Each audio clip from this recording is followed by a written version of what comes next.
morning, God would want you and I to understand that even in our salvation ought to be marked by our reverence, our respect, our awe, and our fear of consequences, because we know our God is a holy God. We know our God is a righteous God. We know our God, even as I was reading last night, is a jealous God, that he does not. Welcome to Hugo International Network, where Jesus Christ is the source of all our spiritual, mental, and physical needs. Thank you for joining us. To God's endless love, every subject, every direction, it all leads back to the source connection. For hope, for faith, for God's correction. Subscribe today to the source connection.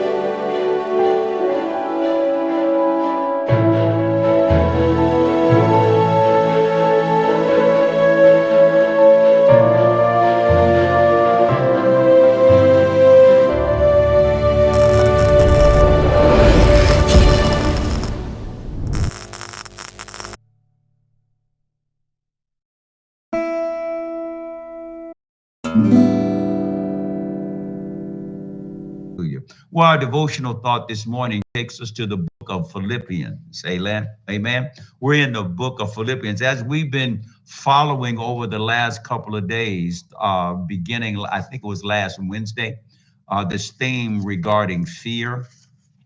Hallelujah. And as we have been explaining over these last few days what fear is, amen. Listen, we have been following that God would that what's missing today most sincerely and most evidently is a genuine fear of God. Hallelujah. And we remind you that we're talking about fear in the terms of respect and reverence, awe, and even the idea of being afraid to suffer the consequences of being disobedient. That kind of fear should create a hesitancy when it comes to allowing sin to take place in my life. That kind of fear should make me flee from the sin that would want to try to enslave and entrap me, because I don't want to deal with God's consequences. I don't want to displease God, and I surely don't want to suffer the consequences that come from disobedience to God. So that is a part of the fear that we should have, that fear that keeps us in line so that we don't want to experience what God will do when we're out of line. Amen. So we've been talking about that fear, and we began a few days ago talking about those who fear. And then we talked about how to serve with fear. Hallelujah. And then just the other day, just last Friday, we talked about godly fear. Amen. And so today in Philippians talks about salvation with fear. He says in Philippians chapter 2, verse 12, reading from the New King James Version of the Bible, it says this: therefore, my beloved brother, therefore, my beloved, as you have always obeyed, hallelujah. Paul is talking to the Philippian church about their posture of obedience. As you have always obeyed, and not as in my presence only, but now much more in my absence, you are still faithful to God. Work out your own salvation, he says, with fear and trembling. Work out your own salvation with fear and trembling. Your salvation should be marked by fear, hallelujah, of the Lord. Your salvation ought to be marked by reverence and respect and awe of God, and the fear of disappointing him, the fear of letting him down, the fear of not obeying him, the fear of not doing what he tells you to do and not wanting to suffer the consequences because of it. That you and I ought to operate in our salvation with fear. Are you with me today? The text says fear and trembling. And when you look up the Greek word for trembling, is the word tramu, and tramu literally means a quaking, a shaking, a trembling, hallelujah, that takes place when you think about disappointing God, when you think about disobeying God, when you think about not reverencing God, when you think about not respecting God, when you think about not honoring God and give him the due that he so rightfully deserves, you ought to shake and tremble and fear for the consequences and for the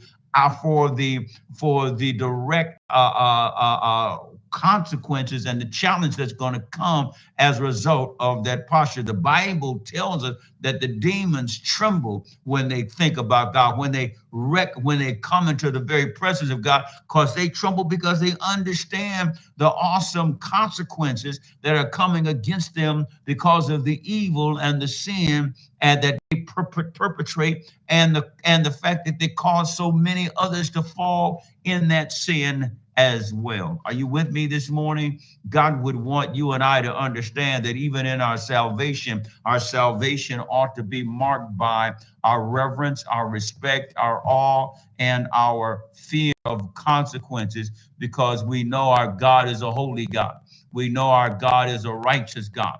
We know our God, even as I was reading last night, is a jealous God, that he does not share his love for us or want us to share our love for him with anyone or anything else. Are you with me today?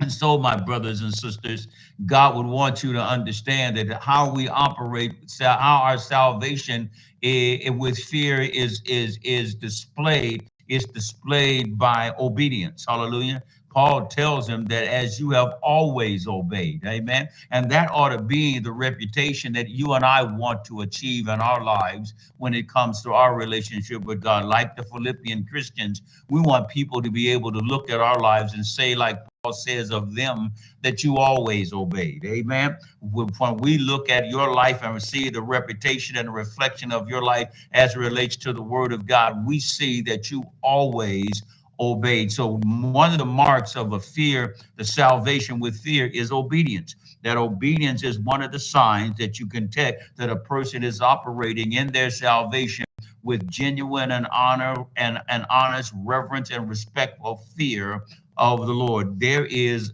obedience, consistent obedience, regular obedience, obedience always, hallelujah, in the life of that brother and sister whose salvation is rooted in the fear of the Lord. But not only is it is a mark of obedience, that's a sign of us, the fear of salvation, but observance. He says, not as in my presence only, but much more in my absence. Hallelujah. That, listen, observance of this obedience is seen in the fact that it's not just based on impressing somebody and being obedient in the presence of somebody. Hallelujah.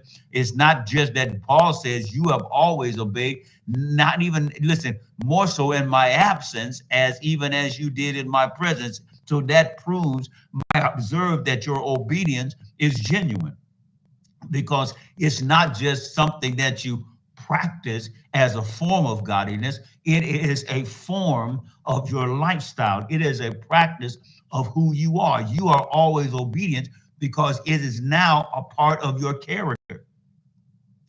And it's evident that you're going to obey whether people watch you or not. You're going to obey whether you're in the presence of believers or not. You're going to obey whether people give you a pat on the back or not, because you have come to a place in your relationship with God that your obedience is not motivated by man's approval or motivated by man's presence, but it's motivated by your love for God and your devotion to God and your desire to honor him in every area of your life, if nobody else wants to, or if nobody else recognizes that you do. Amen.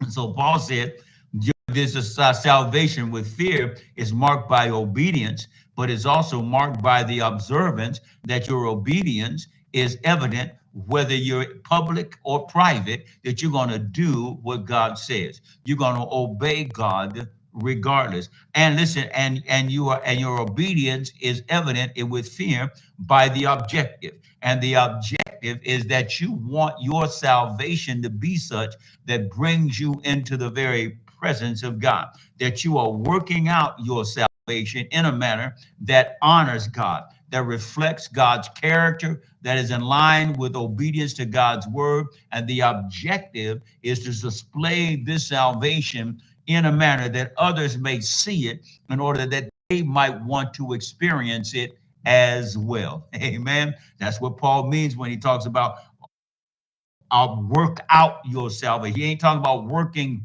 for salvation. He's talking about working to display your salvation. Amen. Because salvation is given to me freely when I accept Jesus as my Savior.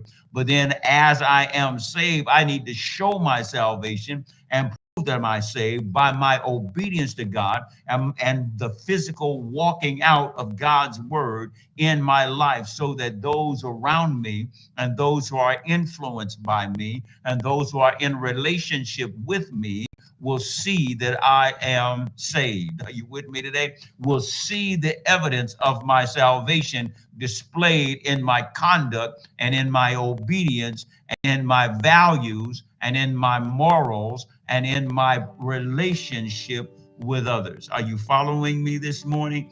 God would want you and I to understand that one of the factors that makes our salvation sure and makes our salvation secure and makes our salvation real is that it is operated and is motivated and it is functioning under the fear of God. And that fear is respect, reverence, awe, and even the trembling and of the anticipation of not pleasing him, the trembling that is caused by the idea of not honoring him, the trembling that comes from the fact of disappointing him, disobeying him, and disregarding his will and his word. God wants you and I to understand that this fear is an initial part of what makes a believer genuinely saved and genuinely representative of God in the earth, because that fear not only keeps him in line, that fear displays to other the reverence, the power, the presence, the respect, and the honor that God is due. Are you with me today?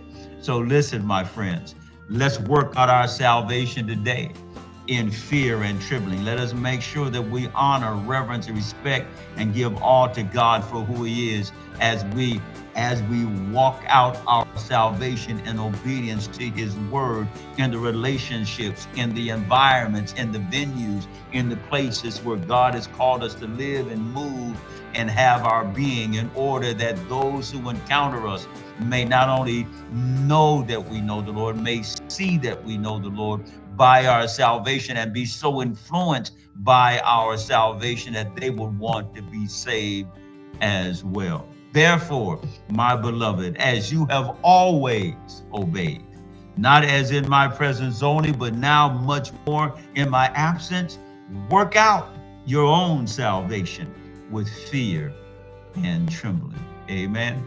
Let's pray. Father, thank you again for your word, and thank you again for this reminder of how critically important that we understand the fear of the Lord. Hallelujah. The fear that is representative of our reverence, of our respect, of our awe, and of our honor of you, and of our recognition of what is the consequences of not obeying you. So, Father, we just thank you and praise you for your word today.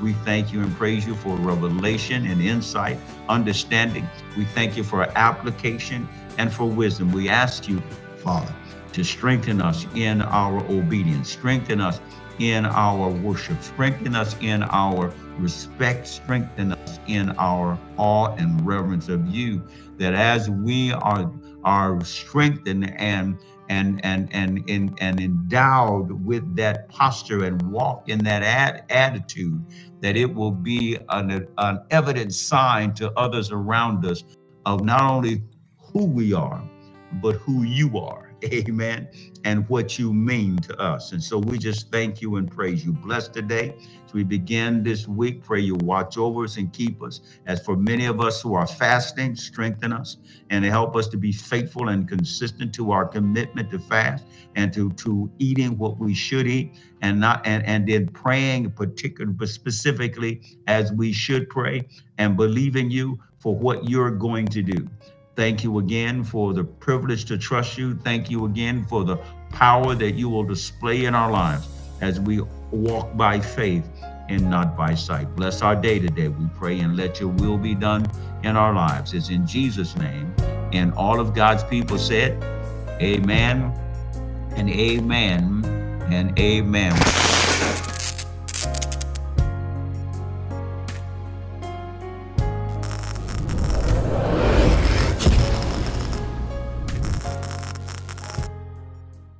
Until we meet again, Stay connected to the source.